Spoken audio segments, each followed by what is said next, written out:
Bienvenidos al programa número 192 de Economía en Breve. Yo soy Mario Correa y esto es lo más relevante de la marcha de la economía y un poco más. Nuevamente comienzo por agradecer de verdad los depósitos que han hecho hasta el momento en las opciones que tienen aquí y que son para corresponder al valor que consideran tiene el programa y que me ayudarán a decidir si va a continuar de esta forma después del número 200. Esta semana tenemos un montón de información que comentar y comenzamos con el crecimiento del contagio de COVID-19 que está en una segunda oleada en varias partes del mundo, aunque afortunadamente el número de muertes como proporción de los infectados se está reduciendo, pero ya se han decretado nuevos confinamientos en algunas partes del mundo, en algunas ciudades. En México llegamos tristemente a más de 814,000 contagios, con más de 83,000 fallecimientos, muy lamentable. A pesar de ello, los mercados accionarios tuvieron una muy buena semana con el promedio de nuestros 10 mercados que ven aquí en nuestra gráfica ganando 3.2%. La bolsa mexicana registró una ganancia extraordinaria de 5% en la semana para terminar casi en los 38,500 puntos. En esta gráfica pueden ver el desempeño comparativo de la bolsa en México en la línea verde con el índice Dow Jones Industrial en la línea gris, quedando el mercado mexicano todavía muy por debajo respecto al desempeño del índice estadounidense, marcando una clara diferencia. En este cuadro pueden ver el rendimiento semanal que fue positivo de forma generalizada en el mundo, lo que sugiere una reducción en la percepción de riesgo global, mientras que en el acumulado del año de estos 10 índices se ven diferencias importantes, con el Nasdaq de empresas tecnológicas como el gran ganador y el índice del Reino Unido como el gran perdedor, lo que me parece se explica por los efectos negativos que tendrá el Brexit para el Reino Unido y que ahora vuelve a generar inquietud. Nuestro tipo de cambio se volvió a apreciar de forma importante 2.3%, como pueden ver en nuestra gráfica, beneficiado por esta menor percepción de riesgo global. Pasando a los indicadores de la semana en México, tuvimos cifras de inversión y de consumo privado interior, que son los principales motores internos de la economía. Estas cifras son ya del mes de julio, que corresponden al tercer trimestre y que es el segundo mes después de la reapertura, por lo que una mejoría respecto a los meses previos era evidente. La pregunta a tener en mente al ver las cifras es si el ritmo de recuperación en estos indicadores es consistente con las expectativas que se tienen para todo el año. Como vamos a ver, y en mi interpretación, en ambos casos tuvieron más bien una lectura débil. La inversión fija bruta se contrajo 21.1% real anual, como pueden ver en nuestra gráfica usual, lo que sigue siendo una tasa de caída muy considerable. En esta otra gráfica pueden ver el nivel de la inversión y cómo en la última barrita de julio se pierde velocidad respecto a la recuperación de junio, estando muy lejos de los niveles alcanzados antes de la pandemia y de hecho todavía por debajo de los mínimos de la última década. La inversión en maquinaria y equipos se contrajo 18% real anual, como pueden ver aquí, con una mejoría más apreciable respecto a las caídas de abril y mayo. La inversión en construcción, en cambio, se contrajo 23.7% real anual, con una mejoría más tenue, como vemos en la gráfica. Al interior de la construcción, el componente no residencial, que podemos asociar más a la expansión de la capacidad productiva y a las perspectivas de largo plazo, cayó 25.8% real anual, con una mejoría raquítica respecto a los meses previos, lo que nos da una mala señal para la actividad económica en los siguientes trimestres. La caída que estamos viendo en la inversión va más allá de los impactos del COVID-19, reflejando no solo la incertidumbre, sino diría que incluso el temor de los empresarios ante el deterioro generalizado del ambiente de negocios en el país, por los crecientes problemas de inseguridad, por el deterioro del Estado de Derecho también. Esta semana hubo, por cierto, una editorial muy fuerte del influyente periódico británico Financial Times que señala al presidente López Obrador como el nuevo líder populista y autoritario de América Latina, lo que ocurre justo después de la decisión de la Suprema Corte respecto a la consulta para juzgar a los expresidentes, y advierten que a menos que el presidente cambie de rumbo rápidamente, la segunda economía más grande de América Latina corre el riesgo de volver a caer en un pasado más pobre, oscuro y represivo, con caudillos autoritarios que la región esperaba haber dejado atrás. Independientemente de si estamos de acuerdo o no con la opinión, el mensaje del Financial Times llega a la mayor parte de la comunidad financiera internacional y queda para la historia. En la semana también se presentó el nuevo plan de inversión por parte del gobierno y la cúpula empresarial en un evento en la conferencia mañanera en Palacio ante los medios, que por cierto, los que entiendan del lenguaje no verbal podrán encontrar muchas actitudes interesantes de los participantes de esta foto. El plan presentado suma 297 mil millones de pesos, lo que representa algo así como 1.3% del PIB, e incluye varios proyectos que no son nuevos y que de hecho ya iniciaron. En este cuadro pueden ver los proyectos de más de 10 mil millones de pesos, 3 de los cuales son para Pemex y en alianzas estratégicas, y se revive el tren México-Querétaro, que fue el que, por cierto, junto con la famosa Casa Blanca, descarriló el sexenio de Enrique Peña Nieto. En la gráfica pueden ver la evolución que ha tenido la inversión como proporción del PIB desde 1993, que nunca ha superado el 23% del PIB, así como las diferentes tendencias que ha mostrado en el tiempo, por ejemplo, el tiempo que le llevó recuperarse después de las crisis de 1995 y 2001 y el estancamiento luego de la crisis del 2009, junto con la tendencia descendente que mostraba desde el 2015 hasta el año pasado. Para el 2020 y 2021 les presento una proyección propia y la última barrita en verde es la estimación sumando completito el 1.3% del PIB del nuevo programa, que es pues un supuesto muy optimista.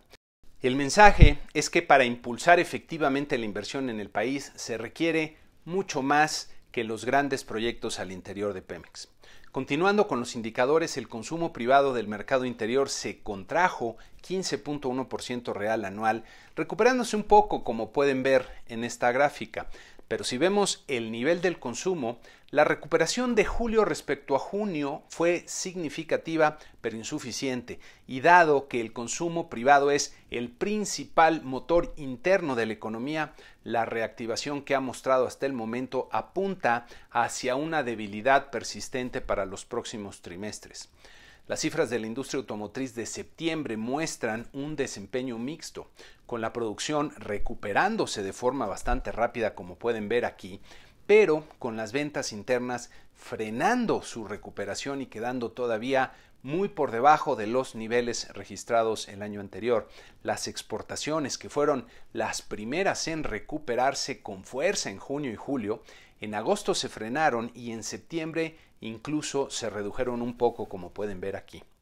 La inflación de septiembre fue una buena noticia, ya que, como pueden ver en esta gráfica, fue el septiembre más bajo de la década. Tanto la inflación general como la subyacente se ubicaron pues muy cerca del 4%, que es el techo del rango alrededor de la meta de la política monetaria. Cabe notar que la dinámica de los precios no me parece tan buena como la que sugieren los encabezados de los índices, ya que más de la mitad de los renglones que componen la canasta con la que se miden los precios al consumidor están aumentando por arriba del 4%, como pueden ver en esta gráfica, contra un 20% que están aumentando por debajo del 2% o bajando incluso. En un esfuerzo por generar información estadística valiosa para entender mejor la marcha de la economía y ayudar a la toma de decisiones, el INEGI comenzó a publicar el índice de precios de la canasta de consumo mínimo, que es un subconjunto de la canasta del INPC, pero utiliza criterios definidos junto con el Coneval para seguir el costo de una canasta más representativa del gasto más básico de los hogares, especialmente los de menores ingresos. Felicitaciones, por cierto, al INEGI y al Coneval por esta iniciativa, sobre todo ante las restricciones presupuestales que están enfrentando en estos tiempos. Creo que están haciendo muy bien su trabajo. En esta tabla pueden ver el peso relativo de los genéricos de cada componente del INPC y el peso relativo con el que se integran a esta canasta de consumo mínimo. Y en esta gráfica pueden ver el desempeño de este nuevo índice de precios, que desafortunadamente ha venido acelerando de forma muy inconveniente y se ubica en septiembre por arriba de la inflación general y subyacente en 4.47%, lo que quiere decir que el proceso inflacionario está afectando en mayor medida a los hogares de ingresos más bajos, lo que desde luego será relevante para las decisiones de política monetaria de Banco de México. En la semana se publicaron también las minutas de la última reunión de política monetaria, en la que Banco de México recortó su tasa de referencia en 25 puntos base a 4.25%. Me llamó la atención que las opiniones sobre el espacio para seguir recortando la tasa de interés ya son bastante diferentes y me quedó la impresión de que son dos los miembros con la idea de seguir recortando la tasa, mientras que tres expresan serias dudas o incluso la conveniencia de hacer una pausa, lo que sugiere que el ciclo de baja ya terminó. Las minutas destacan el riesgo que representan las finanzas públicas y Pemex, así como un entorno poco propicio para la inversión privada. Hay muchas cosas que podríamos comentar, sobre todo respecto a la discusión sobre la conveniencia o no de seguir bajando la tasa de interés, pero esto será en otra ocasión. En esta semana, el Fondo Monetario Internacional publicó también un documento con los resultados de la visita periódica a México en el marco del llamado Artículo Cuarto. Vamos a ver rápidamente las recomendaciones del fondo, que resumiría diciendo que están advirtiendo de esta forma: oigan, ustedes van para allá, pero hay que ir para acá. Comienzan por señalar el terrible impacto de la pandemia sobre la economía, especialmente en la pobreza, con la población en pobreza laboral aumentando de 36% a 48%. Advierten que llevará varios años al empleo, el ingreso y la pobreza para regresar a los niveles prepandemia y que el reto de bajo crecimiento para el país parece haberse deteriorado. Por ello es crítico limitar el daño producido por la pandemia, crear las condiciones para una recuperación robusta y perseguir un crecimiento fuerte, durable e inclusivo. Señalan que México requiere más apoyo fiscal de corto plazo acompañado de reformas creíbles de mediano y largo plazo. Enfatizan la necesidad de revisar las prioridades del gasto público y advierten que la estrategia de negocios de Pemex está desplazando recursos para el gasto esencial. Mencionan que hay espacio para un mayor relajamiento monetario, lo que por cierto me extraña viniendo del Fondo Monetario, y me parece lo más discutible de sus recomendaciones. Llaman a monitorear los riesgos del sistema bancario y advierten que revertir las reformas crea incertidumbre sobre la política económica que puede dañar la recuperación. Enfatizan que para impulsar la inversión y el crecimiento de la productividad se requiere la implementación firme de las reformas estructurales. Como pueden ver, son muchas las recomendaciones y sugerencias del Fondo Monetario, que al final del día está advirtiendo que la estrategia de esta administración no va encaminada hacia el crecimiento y habría que hacer una corrección sustancial del rumbo. Ojalá el presidente, en lugar de apresurarse a desacreditar todas las opiniones que no coinciden con la suya, hiciera un esfuerzo genuino por escuchar inclusive a sus propios expertos y entender las razones y argumentos de todos los actores relevantes que le están llamando a revisar la estrategia que está siguiendo, porque son muchas las voces que genuinamente advierten que se requiere un cambio de dirección para el bien del país y especialmente para el bienestar de la población de menores ingresos. Me llamó la atención esta lámina de una encuesta que publicó recientemente el INEGI, tratando de medir los efectos que ha tenido la pandemia sobre el mercado laboral, y encontraron que solo el 5% de la población ocupada mayor de 18 años ha recibido apoyo del gobierno y el 90% no ha recibido ningún tipo de apoyo. En otra noticia lamentable, la Cámara de Diputados aprobó una serie de cambios para la extinción de 109 fideicomisos públicos que cumplían varias funciones institucionales, desde la atención de los desastres naturales, el apoyo a la ciencia y la cultura, hasta el cambio climático. Con el pretexto de que había corrupción y opacidad en su manejo, el gobierno busca hacerse del control de 68,000 millones de pesos, asegurando que los beneficiarios de esos programas seguirán recibiendo los apoyos, pero ahora de forma directa. Esta lamentable decisión es otra acción que mina el Estado de Derecho. De hecho, tiene muchas consideraciones cuestionables desde el punto de vista jurídico y de hecho, pues equivale a una expropiación de recursos, a decir de muchos expertos, y sigue concentrando el poder de decisión en el Ejecutivo, y en lugar de aumentar la transparencia y rendición de cuentas de los recursos públicos, su uso es cada vez más opaco y discrecional.